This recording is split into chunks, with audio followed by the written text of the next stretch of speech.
क्या इन 2 हफ्तों में ये 11 बलात्कारी हत्यारे जेल जाएंगे सुप्रीम कोर्ट के आदेश के अनुसार, या फिर हम सत्ता और संख्या के दम पर सुप्रीम कोर्ट के इस फैसले को पलटते हुए बलात्कारी और इन 11 हत्यारों को यूं ही आजाद घूमते हुए देखेंगे। बिल्किस बानो को उसके पड़ोसियों ने, जो उसको जानते थे, बिल्किस बानो जो 5 महीने की प्रेग्नेंट थी, उसका बारी बारी से 11 लोगों ने रेप किया। उसके सामने उसके 3.5 साल की बच्ची के सर को पत्थर पर मारकर उसको कत्ल कर दिया, और उसके साथ जो 4 और महिलाएं थी उनका रेप करके उनका मर्डर कर दिया। और ये तमाम के तमाम करने वाले बिल्किस बानो के पड़ोसी थे। बल्कि जब बिल्किस बानो का रेप हो रहा था, तो जो बिल्किस बानो अपने हाथ में चूड़ियां पहनी हुई थी, वो अपने पड़ोसी की दुकान से खरीदी हुई चूड़ियां। बिल्किस बानो को इंसाफ नहीं मिला था, इसलिए गुजरात से महाराष्ट्र गई। महाराष्ट्र में इनको सजा हुई और फिर गुजरात की सरकार ने इनको परमिशन दिया। तो मिनिमम कर्टसी ये डिमांड करती है कि बीजेपी की सरकार गुजरात की और हमारे वतन अजीज की जो सरकार, जिसके वजीर आजम जनाब नरेंद्र मोदी है, वो बिल्किस बानो से माफी मांगे। और जिम्मेवारी की हैसियत से एक वकील ने नहीं, 2 वकील ने नहीं, 3 वकील ने नहीं, सैकड़ों वकीलों ने आके अभियुक्त की तरफ से नहीं, सरकार की तरफ से समय पर समय पर समय पर समय मांगेगा। ऑर्डर शीट उठा के देख लीजिए आप, कितनी बार समय मांगा। संख्या ताकत के दम पर केंद्र की भाजपा सरकार ने सुप्रीम कोर्ट के फैसलों को अध्यादेश के मामले से पार्लियामेंट में पलटने का काम किया है। क्या इस फैसले को भी, जिसमें सुप्रीम कोर्ट का आदेश है कि 2 हफ्ते के भीतर भाजपा की राज्य सरकार, केंद्र सरकार की मोहर लगने के बाद 15 अगस्त को 11 बलात्कारी हत्यारों को जो रिहा किया है, 2 हफ्ते में उन्हें वापस जेल भेजना है। क्योंकि यह सरकार ने जब इन्हें रिहा किया, तो याद रखिएगा 15 अगस्त 2022 को जब रिहा किया, तब गुजरात का चुनाव सर पर खड़ा था। 11 को रिहा ही नहीं किया, विश्व हिंदू परिषद और भाजपा के मंचों पर बिठा कर इनको प्रचार प्रसार में लेकर गए और अपनी सरकार गुजरात में बनाई। आज 2024 के चुनाव है, उससे पहले यह महत्वपूर्ण फैसला आया है। अब क्या 2024 में से पहले ये जेल जाएंगे इसी महीने, जो 2 हफ्ते का समय सुप्रीम कोर्ट ने दिया है, या अध्यादेश लाके सत्ता और संख्या के दम पर इस फैसले को पलटकर 24 में ये फिर 400 पार का भाजपा का नारा, हैट्रिक के नारे को ये बलात्कारी और ये इनके विधायक मोदी जी के लिए, भाजपा के लिए साकार करेंगे? ये देश पूछ रहा है, ये देश पूछ रहा है। क्योंकि गुजरात चुनावों के पहले रिहा हुई, 2024 के चुनाव से पहले यह फैसला आया है, और हम देश के प्रधानमंत्री को कहते हैं, आइए देश के सामने, 10 साल हो गए आपके जुमले, आपके नारे हकीकत से कोसों दूर हैं। आपको बताया अपराधियों के साथ सरकार कहां खड़ी है। हरियाणा में बार बार एक बलात्कार के दोषी उम्र कैद में उन्हें आप बार बार बेल देते हैं।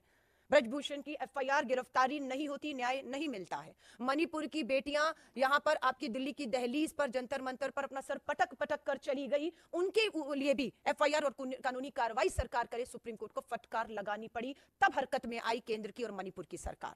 और आज भी केंद्र और गुजरात में भाजपा की सरकार है। सुप्रीम कोर्ट का यह फैसला पूरी तरह से भाजपा को बेनकाब करता है। हम सुप्रीम कोर्ट का धन्यवाद करते हैं। जो उस वक्त जब बीजेपी नरेंद्र मोदी मुख्यमंत्री थे, उस जो माहौल था गुजरात में, बड़ा ही खराब माहौल था।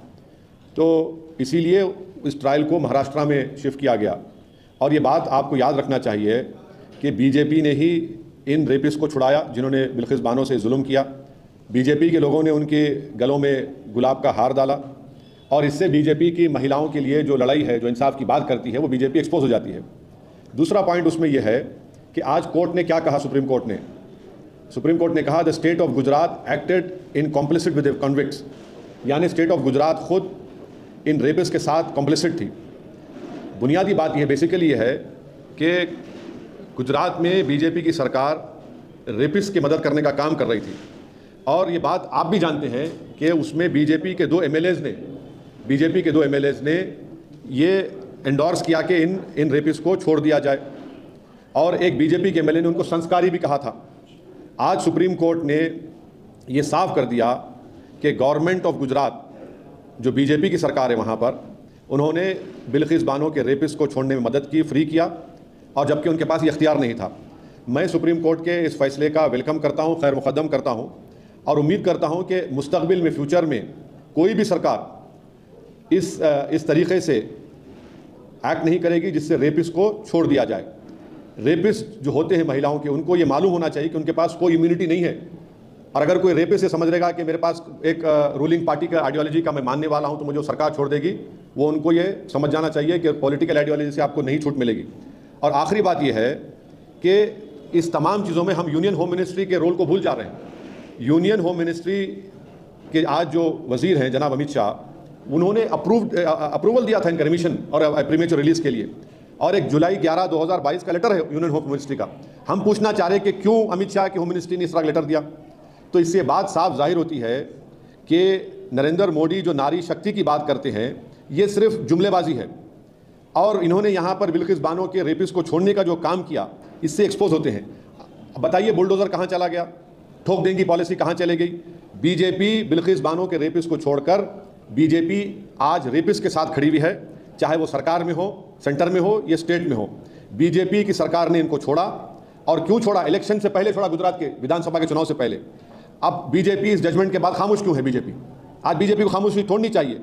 हम ये डिमांड करते हैं कि बीजेपी और नरेंद्र मोदी की सरकार बिल्किस बानो से माफ़ी चाहे, बिल्किस बानो से माफ़ी चाहे, क्योंकि सुप्रीम कोर्ट ने ये कह दिया है कि आप, माने सुप्रीम कोर्ट के वर्ड्स क्या हैं, the state of Gujarat acted in complicity with the convicts. तो मेरा डिमांड ये है कि नरेंद्र मोदी की सरकार बिल्किस बानो से माफ़ी मांगे, उनको अपोलोजाइज करे।